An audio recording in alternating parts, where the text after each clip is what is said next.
वेदांत स्वामी शील प्रभुपाद की, ISKCON BBT founder आचार्य जगत गुरु शील प्रभुपाद की, अनंत कोटि वैष्णव वृंद की, श्रीमद् भागवतम महापुराण की, समवेद भक्त वृंद की, टाइगोर प्रेमानंदे हरि हरे कृष्ण। मेरी आवाज आ रही है प्रभु ठीक ठाक? हरे Krishna. Am I audible? Yes, Prabhuji. Okay. So quickly do the prayers. I may.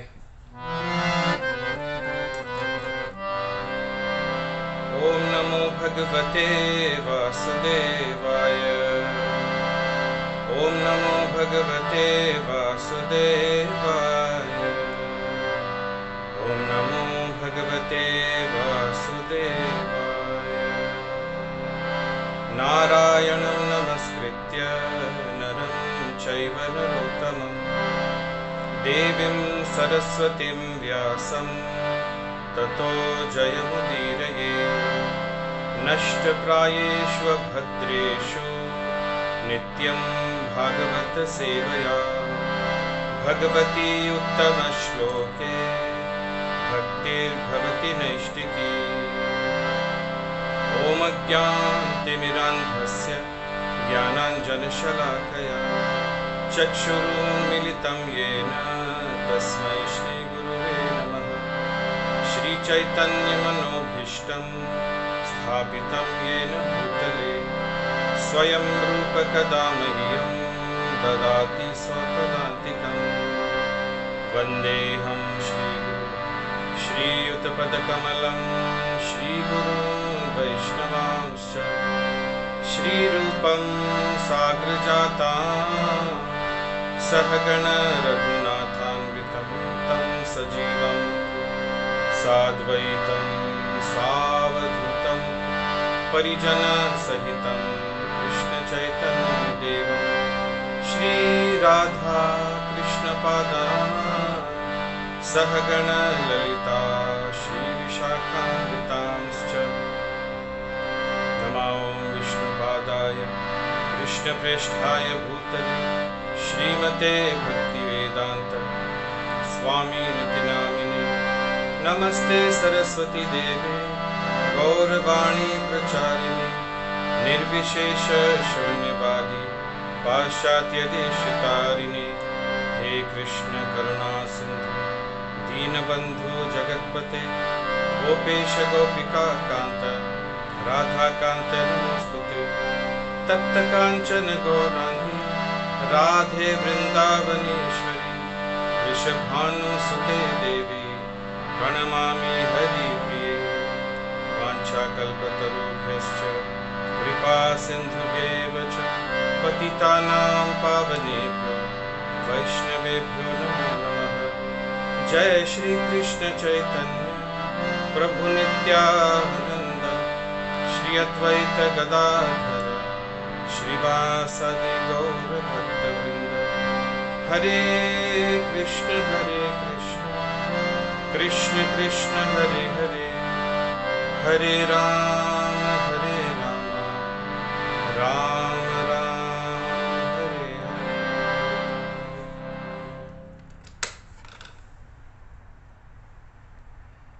हरे कृष्ण। तो एक बार फिर उपस्थित सभी वैष्णव भक्तों का आज के इस प्रातःकाल एकादशी के शुभ अवसर पर श्रीमद् भागवतम के पाठ में हार्दिक स्वागत है। और विलंब न करते हुए हम सीधा श्लोक पर जाएंगे। आज हम पढ़ रहे हैं दशम स्कंद अध्याय 14 श्लोक क्रमांक 42। 3 श्लोक आज हम लेंगे, 42, 43 और 44। तो 42 श्लोक से शुरू करते हैं।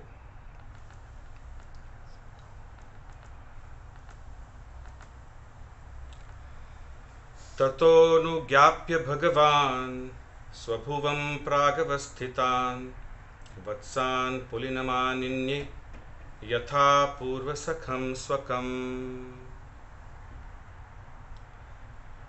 अनुवाद और तात्पर्य परम पूज्य श्रील प्रभुपाद जी द्वारा।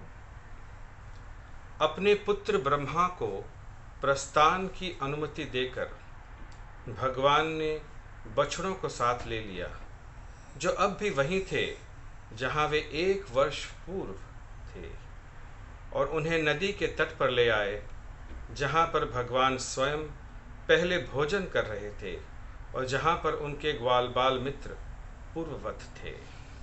तात्पर्य: स्वभुवम शब्द, जिसका अर्थ है अपने पुत्र को, सूचित करता है कि भगवान ने ब्रह्मा द्वारा किए अपराध को क्षमा कर दिया था।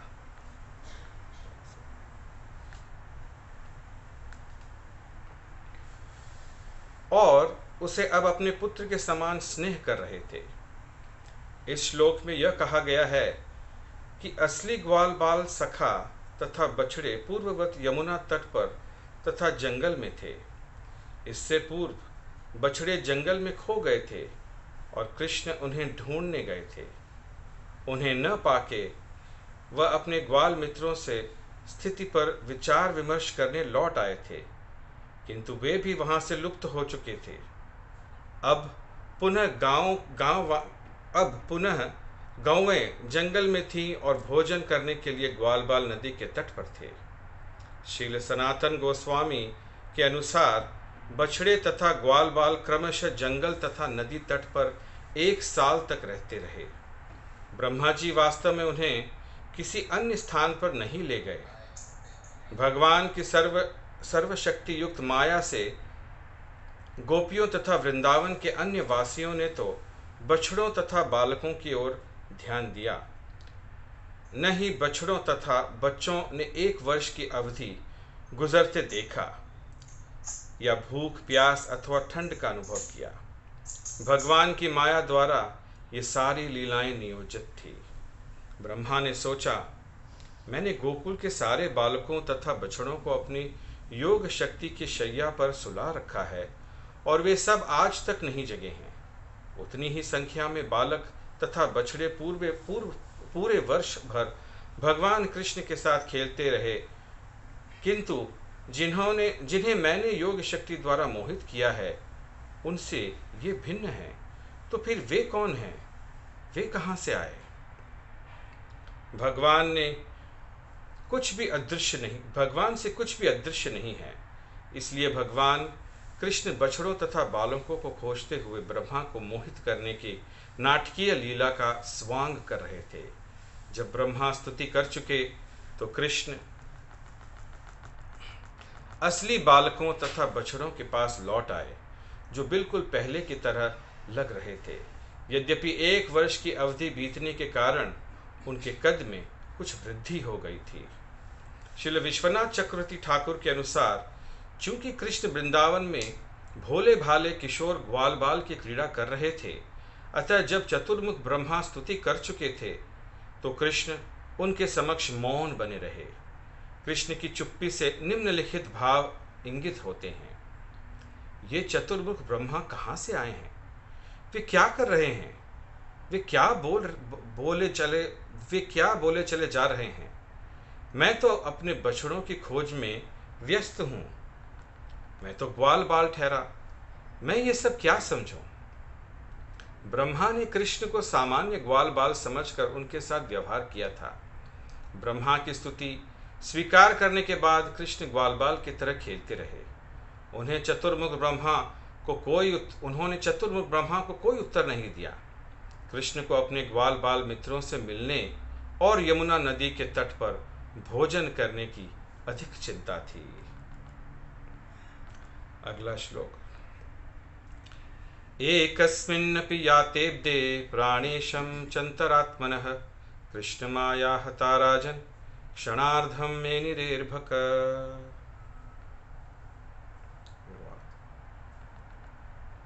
हे राजन, यद्यपि बालकों ने अपने प्राणेश से विलग रहकर पूरा 1 वर्ष बिता दिया था, किंतु वे कृष्ण की माया शक्ति से आवृत कर दिए गए थे। अतः उन्होंने उस वर्ष को केवल आधा क्षण ही समझा। श्लोक क्रमांक 44।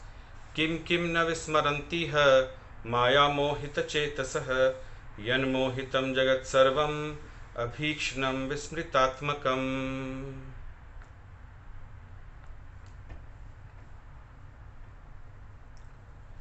जिनके मन भगवान की माया शक्ति द्वारा मोहित हों, भला उन्हें क्या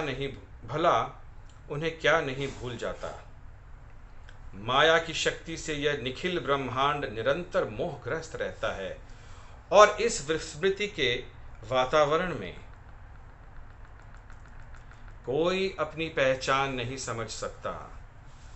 तात्पर्य, यहाँ स्पष्ट कहा गया है कि संपूर्ण ब्रह्मांड मोहित है, अतः इंद्र तथा ब्रह्मा जैसे बड़े बड़े देवता तक इस विस्मृति के सिद्धांत से बचे हुए नहीं हैं, क्योंकि भगवान कृष्ण ग्वाल बाल मित्रों तथा बछड़ों पर अंतरंगा माया शक्ति का प्रयोग भगवान श्री कृष्ण ने ग्वाल बाल मित्र तथा बछड़ों पर अंतरंगा माया शक्ति का प्रयोग किया, अतः इसमें कोई आश्चर्य नहीं है कि उन्हें 1 वर्ष तक अपनी स्थिति का स्मरण नहीं हुआ। भगवान की बहिरंगा शक्ति के द्वारा बद्ध जीव अपने अस्तित्व को 1 वर्ष क्या लाखों वर्षों तक भूले रह सकते हैं, क्योंकि वे अज्ञान के लोक में हैं, जिसे भौतिक जगत कहते हैं, देहांतरण करते रहते हैं। हरे कृष्ण।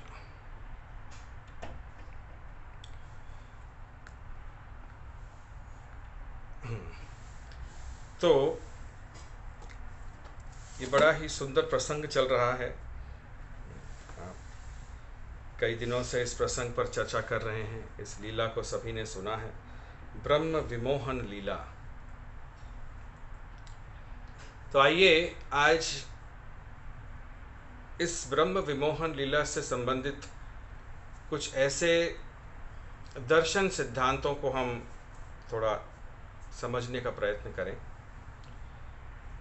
थोड़ा हम जनरल में, मतलब सारे इस लीला से हम क्या सीखते हैं, और फिर आज के इन 2 श्लोकों से हमने क्या सीखा, इस पर थोड़ा हम चिंतन करेंगे। भागवत को दर्शन शास्त्र कहा गया है। बहुत सारे हमारे जो मुख्य महत्वपूर्ण शास्त्र हैं उनको दर्शन शास्त्र कहते हैं। क्यों दर्शन शास्त्र? इसलिए कहते हैं क्योंकि वे हमारा दर्शन कराते हैं। भगवान का दर्शन तो अवश्य कराते हैं, परंतु साथ साथ हमारा भी दर्शन कराते हैं।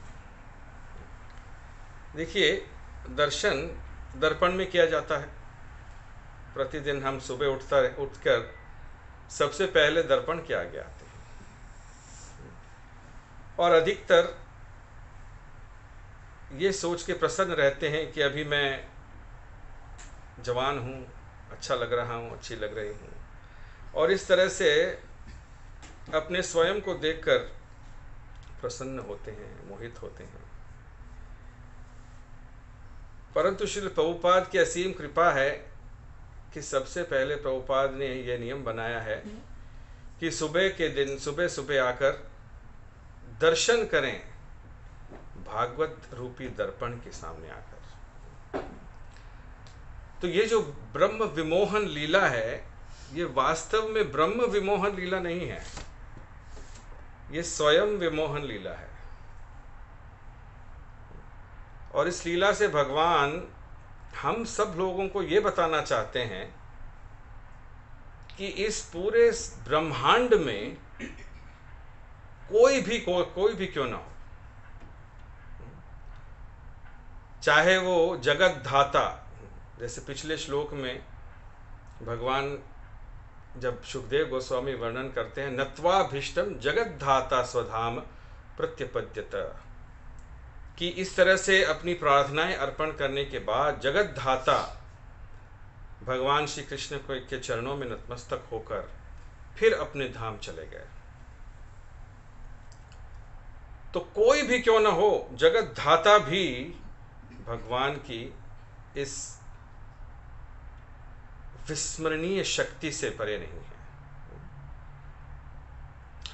ये जो पिछला श्लोक था, इसमें प्रभुपाद जी ने जगत धाता के विषय में एक बड़ी सुंदर बात कही कि भगवान कृष्ण ने उनकी प्रार्थनाएं स्वीकार करने के बाद उन्हें मन ही मन ये इस तरह की एक आज्ञा दी कि अब तुम जाओ, तुम जगत धाता हो, जाकर अपनी सेवा करो, अपनी सेवा में लगे रहो।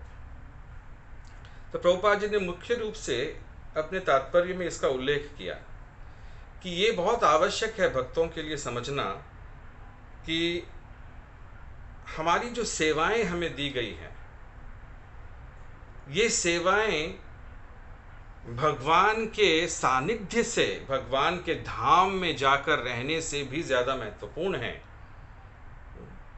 कई बार ये इच्छा होती है कि हम गुरु महाराज के निकट रहें, उनके साथ साथ भ्रमण करें, कृष्ण का सानिध्य करें, वृंदावन जाकर रहें। लेकिन प्रभुपाद जी इस तात्पर्य के द्वारा ये एक हमें आज्ञा दे रहे हैं कि सानिध्य प्राप्त करने से भी ज़्यादा महत्वपूर्ण है जिन सेवाओं में तुम लगे हो, उन सेवाओं को पहले करो। और ब्रह्मा जी जगत धाता हैं और इसलिए ब्रह्मा जी को जाकर पहले अपनी इस सृष्टि की जो सेवा है उसको करना है। एक बार की बात है, प्रभुपाद जी के निकट उनके बहुत सारे भक्त बैठे थे। तो एक भक्त ने, वरिष्ठ भक्त थे, उन्होंने प्रश्न किया कि प्रभुपाद जी, हमारी सबकी इच्छा रहती है कि हम आपके साथ ही रहें, आपके साथ रहें, आपका संग करें। तो फिर एक दूसरे भक्त ने पूछा कि प्रभुपाद आप बताइए कि आपके सबसे निकट का भक्त कौन सा है, आपको सबसे प्रिय कौन लगता है, सबसे निकट कौन है आपके? तो प्रभुपाद जी गंभीर हो गए और प्रभुपाद जी ने कहा कि आप लोग जानते हैं कि सबसे निकट मेरे कौन हैं? तो सब लोग बड़े उत्सुक हो गए। गुरु महाराज श्री प्रभुपाद कह रहे हैं तो पता नहीं शायद मेरा नाम लेंगे या इसका नाम लेंगे या उसका नाम लेंगे, ये सोच में पड़ गए। प्रभुपाद जी ने उनकी टेबल के पास मंडराती हुई एक मक्खी को इशारा करते हुए कहा, ये मक्खी मेरे सबसे पास में है। और सारे लोग दंग रह गए। लेकिन प्रभुपाद जी ने कहा, ये सबसे पास में होकर भी ये मेरे लिए तकलीफ का कारण है, ये मुझे परेशान कर रही है। तो निकट होने से ज़्यादा महत्वपूर्ण है कि गुरु की सेवा में लगे रहना। ये प्रभुपाद जी ने स्पष्ट रूप से कहा उस समय, और सभी भक्तों को संदेश मिल गया। तो ये एक बड़ी महत्वपूर्ण बात पिछले श्लोक में आई थी, तो मुझे याद आया एक प्रभुपाद जी का प्रसंग, तो मैंने सोचा आप लोगों से बांटूं। तो जैसा कि मैं कह रहा था कि इस लीला से जो सबसे महत्वपूर्ण बात हमें सीखनी है ये है कि विनम्रता का भाव अपने जीवन में सदैव बना के रखना कितना आवश्यक है। देखिए, ब्रह्मा जी के पास जो अधिकार हैं उनके कंपैरिजन में, उनकी तुलना में हम लोगों के पास क्या अधिकार है? छोटे छोटे हमारे साम्राज्य हैं, हमारा घर परिवार है, बिजनेस आदि हैं या नौकरियां हैं, जो कुछ भी हैं, तो उनके तुलना में हम लोगों की क्या क्या अधिकार है हमारे पास? तो कितना आवश्यक है कि अधिकार का जो दूसरा पहलू है, अधिकार के बहुत ही निकट होता है अहंकार, उससे बचना। क्योंकि जितना अधिकार उतना अहंकार, ये बढ़ता रहता है। ये जीवन, इस संसार का नियम है कि अगर हम ध्यान नहीं रखेंगे तो अधिकार के साथ अहंकार भी बढ़ जाएगा। और क्या होगा? अहंकार विमूढ़ात्मा करता हूं इति मन्यते। ये कर्ता होने की मैं हूं करने वाला। और जैसे ही जीव के अंदर अहंकार आता है तो सबसे पहले क्या होता है? विस्मृति होती है। देखिए, यहाँ पे ये जो ब्रह्मा जी के द्वारा भगवान कृष्ण हमें सिखा रहे हैं वो यही है कि इस विस्मृति से बचना बड़ा आवश्यक है। किस बात की विस्मृति? कि वास्तव में कौन करता है, वास्तव में हर एक कार्य के पीछे कर्ता कौन है, वास्तव में अधिकर्ता कौन है, नियंत्रण करता कौन है। और जब हम ये भूल जाते हैं तभी कृष्ण से विस्मृति आरंभ हो जाती है। धीरे धीरे कृष्ण की बजाय हम ये सोचने लग जाते हैं कि कर्ता तो मैं ही हूँ, नियंत्रण करता भी मैं ही हूँ। और इसी से जीवन, हमारे जीव की पतन की यात्रा आरंभ हो जाती है। तो बहुत आवश्यक है कि भगवान की इस मायावी शक्ति को समझकर इस विस्मृति से दूर रहें, क्योंकि मायावी शक्ति का सबसे मुख्य कर्तव्य यही है कि इस संसार में जन्म मृत्यु में फंसे हुए इन मनुष्यों को भ्रमित करके रखें। देखिए, जो 44वां श्लोक है उसके तात्पर्य में यही बात बहुत ही स्पष्ट रूप से आई है कि भगवान की माया शक्ति से सारा ब्रह्मांड मोहित है। सारे लोग इस संसार में भ्रम में इतनी तरह से डूबे हुए हैं कि आप क्या पूछें। आज के कलयुग में इस भगवान की मायावी शक्ति से प्रभावित लोग क्या क्या कर रहे हैं, इसकी हम कल्पना तक नहीं कर सकते। इस विषय पर थोड़ा आप लोगों को बताने हेतु मैंने कुछ गूगल पर देखा कि इस संसार के अंदर कैसी कैसी विचित्र बातें लोग करते हैं।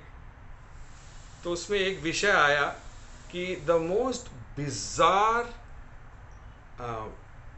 PhD थीसिस, यानी जो ऐसी विशेषज्ञ रूप की पढ़ाइयाँ जो लोग करते हैं, ये मैं आम लोगों की गपशप, आम लोगों की जो फालतू बातें, उनकी बात नहीं कर रहा हूँ। वो तो उसकी तो कोई तुलना ही नहीं है, उसकी तो कोई कल्पना ही नहीं है। ये मैं बात कर रहा हूँ बड़े बड़े विद्यालयों में, यूनिवर्सिटीज़ में कैसे कैसे विषयों पर थीसिस लिखा जाता है।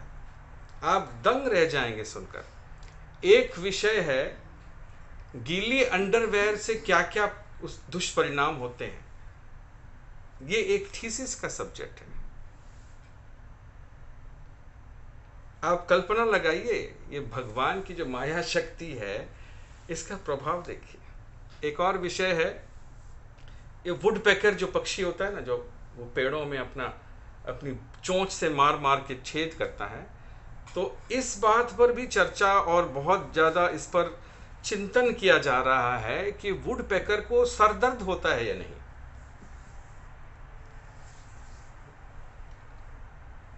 ये कुछ मैं आपको बहुत से ऐसे संपूर्ण रूप से निरर्थक, संपूर्ण रूप से मूर्खता से भरे हुए विषयों पर विद्यालयों में, बड़े बड़े यूनिवर्सिटीज में थीसिस लिखा जा रहा है। ये है भगवान की माया शक्ति का प्रभाव। मनुष्य जीवन जो भागवत चिंतन, भागवत श्रवण के लिए बना हुआ है, उसको लोग किस तरह से व्यर्थ गवाते हैं। ये माया शक्ति का प्रभाव है। एक बार नारद मुनि, जो भगवान के परम भक्त हैं, देव ऋषि नारद, वो भगवान के साथ भ्रमण कर रहे थे। तो नारद ने पूछा, हे प्रभु, आपकी माया शक्ति का प्रभाव बताइए। तो भगवान मुस्कुराने लगे, नारद फिर से सोच लो। सच में जानना चाहते हो माया शक्ति का प्रभाव? हाँ प्रभु, आज मैं जानना चाहता हूं कि आपकी माया शक्ति कितनी शक्तिशाली है।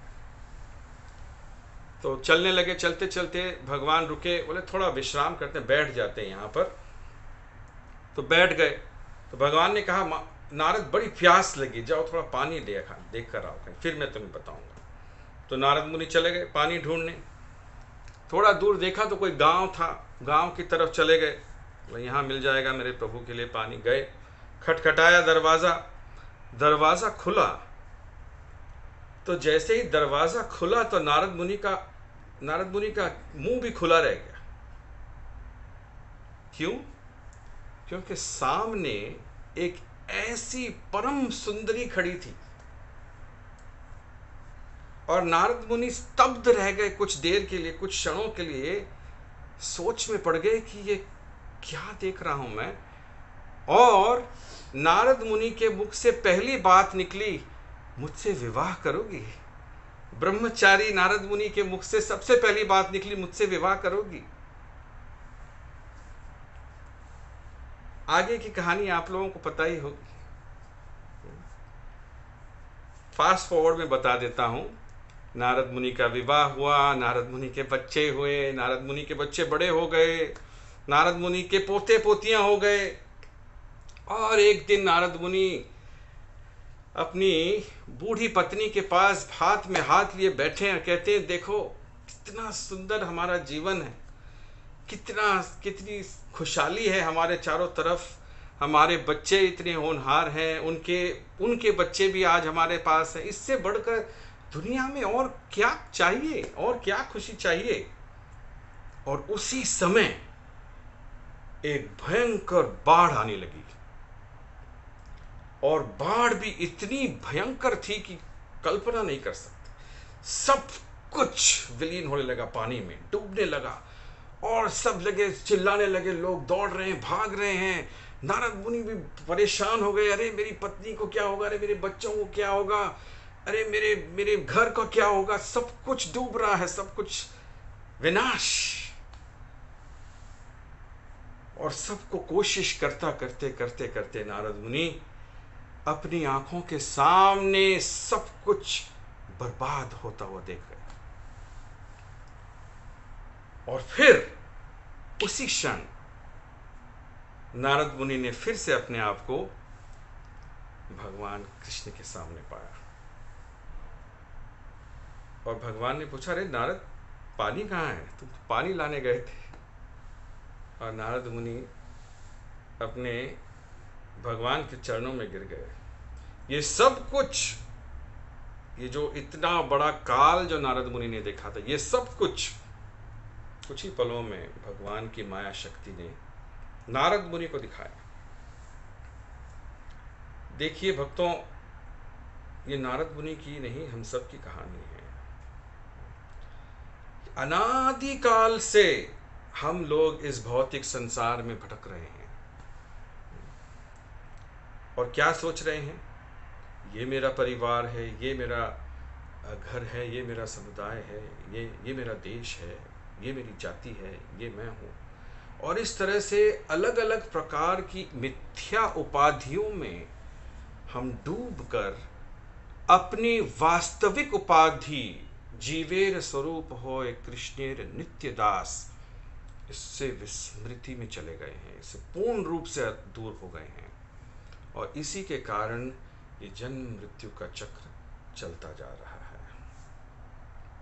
तो बहुत आवश्यक है इस बात पर सबसे पहले गंभीरता से चिंतन मनन करना कि हे प्रभु, कैसे मैं आपका नित्य स्मरण करता रहूं। नाम जप, नाम कीर्तन, भागवत श्रवण, ये सब इसीलिए दिए गए हैं कि हम लोग रोज इस जागृत अवस्था को पकड़े रखें। देखिए, ये जो अनेक भजन गाते हैं, जीव जागो गौर चंद्र बोले, माया की जो गोद में हम सोए हैं अनादि काल से, हमें जगना बड़ा आवश्यक है। अन्यथा ये भ्रम तो अनंत काल तक चलता रहेगा। बड़ा आवश्यक है। माया मेताम तरंति ते, भगवान क्या कहते हैं कि दैवी हेषा गुणमयी मम माया दुरत्यया मामेव ये प्रपद्यन्ते माया मेताम तरंति। ये मेरी जो दैव माया है ये बहुत शक्तिशाली है। केवल वो जो श्रद्धा पूर्वक मेरी शरण लेते हैं, ऐसे भक्त ही मेरी इस माया से पार निकल सकते हैं। अन्यथा चाहे ब्रह्मा ही क्यों ना हो, वो भी भ्रमित हो सकते हैं। तो हम आपकी क्या बात करें। तो कितना आवश्यक है त्रिनादपि सुनिचेन का भाव सदैव उसका मनन चिंतन करते रहना कि वास्तव में मैं एक छोटा सा किंकर हूं, एक छोटा सा तुच्छ किंकर हूं। मेरी क्या पद, मेरी क्या पदवी है। और इसीलिए दास दासानुदास का जो पद बार बार श्री प्रभुपाद और चैतन्य महाप्रभु दोहराते हैं, ये बड़ा आवश्यक है। बहुत ही गंभीरता से इसको सोचना चाहिए। अब थोड़ा इस बात पर भी हम चिंतन कर लेते हैं कि इन 3 श्लोकों में श्रील विश्वनाथ चक्रवर्ती ठाकुर और श्रील सनातन गोस्वामी एक बहुत ही सुंदर बात बता रहे हैं। गंभीरता से इसको सुनिएगा कि देखिए, एक बात मैं आप लोगों को ये वृत्तांत सुनाने से पहले बोलना चाहूँगा कि श्रीमद् भागवत जैसे महान ग्रंथ अपने आप में ही एक ऐसे अतुलनीय वरदान है। आज हमारे पास कृष्ण स्वयं है। कृष्ण स्वधाम उपगते धर्म ज्ञान आदि से। जब भगवान चले गए तो भागवत छोड़ गए। भागवत स्वयं भगवान कृष्ण हमारे पास है। परंतु भागवत होने के बावजूद भी अगर इन महान आचार्यों की दृष्टि ना हो, इनका दृष्टांत ना हो, तो हम नहीं समझ पाएंगे भागवत। तो यहां पर विश्वनाथ चक्रवर्ती ठाकुर एक अपने सारा दर्शन जो भागवत पर उनकी जो टीका है उसमें बड़ी सुंदर बात लिखते हैं। वो बताते हैं कि भगवान श्री कृष्ण की असंख्य शक्तियां हैं, बहुत सारी शक्तियां हैं, बहुत सारे उनके गुण हैं। उन गुणों में से 2 एक ऐसे विशेष गुण हैं। एक गुण का नाम है सर्वज्ञता, सर्वज्ञता, और दूसरे गुण का नाम है मुग्धता। सर्वज्ञता और मुग्धता। सर्वज्ञता का अर्थ क्या है? सर्वज्ञता यानी वो गुण जिससे भगवान सब कुछ जानते हैं। हर एक प्राणी के हृदय का हर एक भाव, वो क्या सोच रहा है, उसने क्या सोचा था और वो क्या सोचेगा, ये सब कुछ जानते हैं। इसका मतलब है सर्वज्ञ, सर्वज्ञता। तो सब कुछ जानते थे भगवान कि आज हम लोग इस तरह से पिकनिक मनाने जा रहे हैं, ब्रह्मा जी आएंगे, ब्रह्मा जी ले जाएंगे, ये सब कुछ उनको ज्ञात है। तो ये हो गई सर्वज्ञता का गुण। दूसरा जो गुण है भगवान का जो हमने बताया वो है मुग्धता। मुग्धता का मतलब है कि भगवान पूर्ण रूप से मंत्र मुग्ध रहते हैं, यानी एब्जॉर्ब्ड रहते हैं इस बात में कि मैं तो केवल ग्वाल बाल हूं, मैं तो सिर्फ एक ग्वाला हूं, मैं तो एक साधारण सा ग्वाला हूं। क्यों रहते हैं? इस ब्रज प्रेम के माधुर्य का आस्वादन करने के लिए, इसकी जो मधुरता है उसका आस्वादन करने के लिए भगवान स्वयं ही अपनी योग माया को ये आदेश देते हैं कि आप ये कार्य करो कि मैं खुद भूल जाऊं कि मैं भगवान कृष्ण हूं, मैं परम पुरुषोत्तम हूं। क्योंकि अगर मैं परम पुरुषोत्तम के भाव में रहूंगा तो मैं इन ग्वाल बालों के साथ कैसे खेलूंगा। देखिए, ब्रह्मा जी विमोहित कब हुए?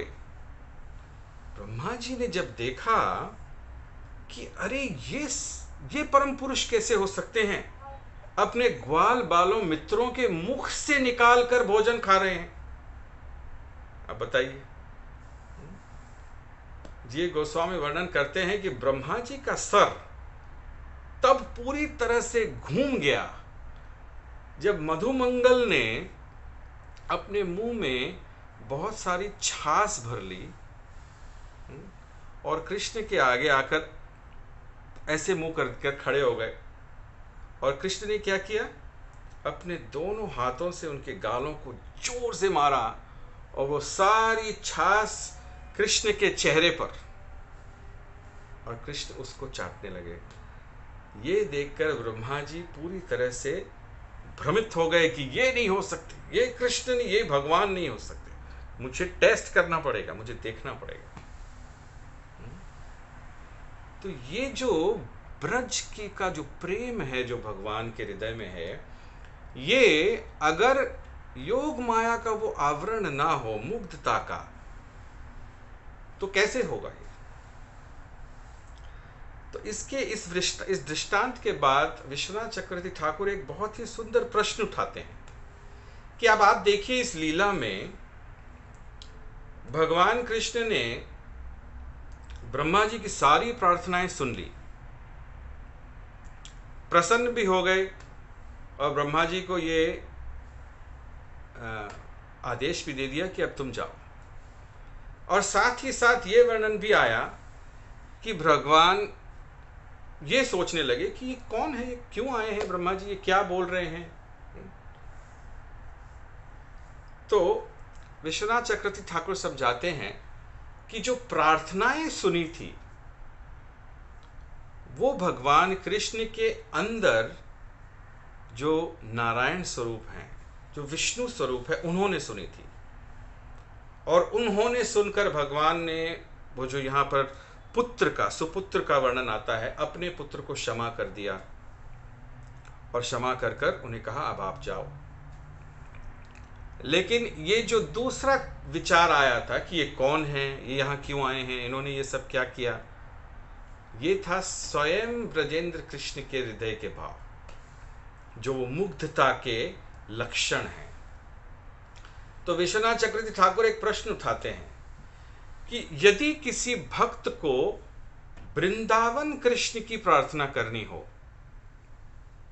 ध्यान से सुनिए, अगर किसी भक्त को वृंदावन कृष्ण की प्रार्थना करनी हो तो वो कैसे करेगा? वृंदावन कृष्ण तो हमेशा मुग्धता में रहते हैं, वो तो लीन रहते हैं इस बात में कि मैं तो ग्वाल बाल हूं, मैं तो केवल गोप कुमार हूं, मैं तो गोपाल हूं, मैं तो सिर्फ अपने गैयों के साथ खेलता हूं, अपने ग्वाल बालों के साथ खेलता हूं। तो क्या उसकी प्रार्थनाएं कृष्ण के अंदर बैठे विष्णु सुनेंगे? तो ये प्रश्न विश्वनाथ चक्रवर्ती ठाकुर उठाते हैं।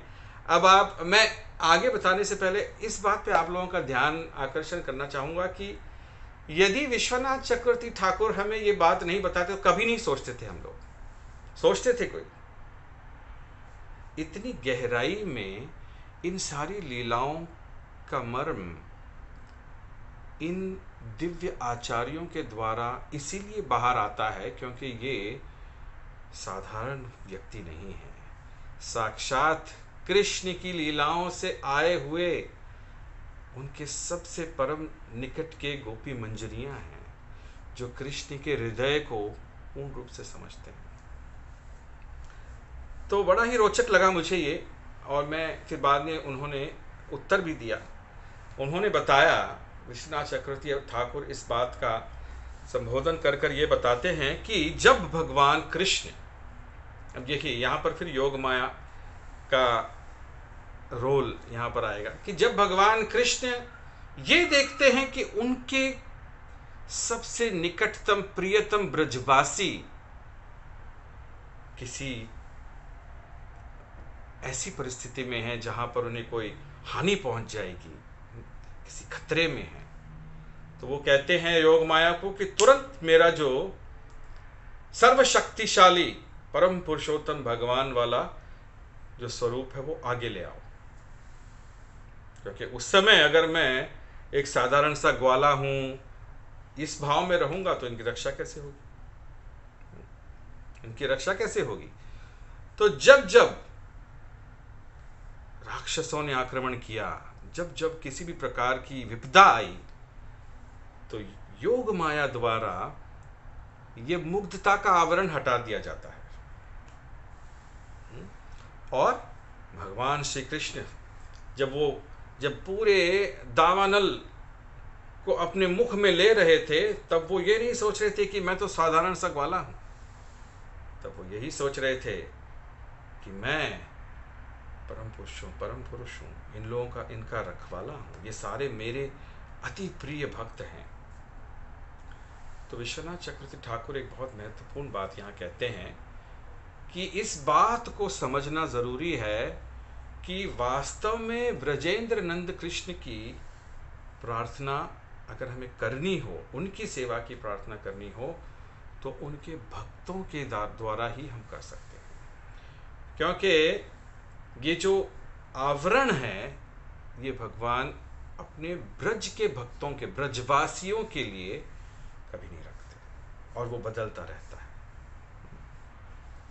तो देखिए कितनी महत्वपूर्ण बात इन 2 श्लोकों के द्वारा आचार्यों ने समझाई है कि ब्रह्मा जी की प्रार्थनाएं एक से एक सुंदर प्रार्थनाएं थी, परंतु यहाँ पर कृष्ण ने अपने हृदय में विष्णु रूप में ये सारी प्रार्थनाएं सुनकर उन्हें क्षमा कर दिया, उन्हें सुपुत्र मानकर, अपना प्रिय पुत्र मानकर अपना लिया।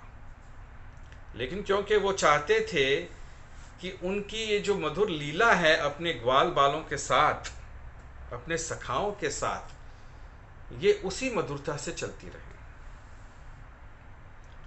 तो फिर वो तुरंत वो मुग्धता वाले आवरण में आ गए और सोचने लगे कि ये क्या कह रहे हैं। तो भगवान की लीलाओं में असंख्य ऐसे अनमोल रत्न जड़े हुए हैं जो हम इन आचार्यों के माध्यम से, इनके दृष्टिकोण से देख पाते हैं, समझ पाते हैं। तो यही हम सबका प्रयत्न रहना चाहिए कि हम नित्य रूप से श्रील प्रभुपाद जी के तात्पर्यों को पढ़ते रहें। एक बात समाप्त करने से पहले मैं बताना चाहूँगा कि ये जो 14वां अध्याय है, ये विशेष रूप से महत्वपूर्ण है हम सब के लिए, क्योंकि दशम स्कंद के इस 14वें अध्याय तक हमारे परम प्रिय पूजनीय श्रील प्रभुपाद जी ने तात्पर्य दिए थे। ब्रह्म विमोहन लीला तक प्रभुपाद जी ने स्वयं तो तात्पर्य लिखे थे, उसके आगे फिर प्रभुपाद जी के शिष्यों ने तात्पर्य लिखे हैं। तो यह अध्याय हम सब के लिए बहुत महत्वपूर्ण है, ये लीला बहुत महत्वपूर्ण है, और इस लीला के द्वारा जो जो शिक्षाएं हमें भागवत के द्वारा, प्रभुपाद जी के द्वारा मिली है, वो भी बहुत महत्वपूर्ण है। तो इन्हीं शब्दों के साथ मैं विराम करूंगा। आप सभी भक्तों का बहुत बहुत धन्यवाद। क्षमा करिए अगर मैं थोड़ा ज़्यादा बोल गया, तो अगर समय प्रश्न उत्तर का नहीं हो तो